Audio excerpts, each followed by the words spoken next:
Concernant la situation au Luxembourg avec les caméras de surveillance, c'est en 2007 qu'une première phase a été instaurée avec des zones de sécurité autour de la gare centrale au Luxembourg et autour du parking Glacis. Puis une année après, il y avait l'extension au stade de foot. Et maintenant, le 10 novembre, il va y avoir un autre vote pour étendre encore en plus la phase de vidéosurveillance.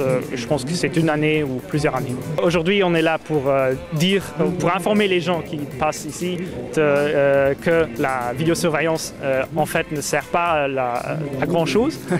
C'est le grand motif, c'est qu'il n'y a pas une réduction de la criminalité.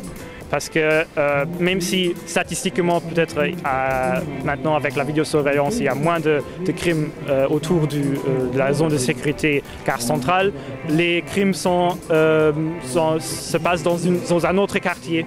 Donc il y a globalement il y a le même niveau de criminalité, juste pas dans les zones de sécurité. Ça peut être quelque chose d'intéressant dans les villes où il y a de l'insécurité.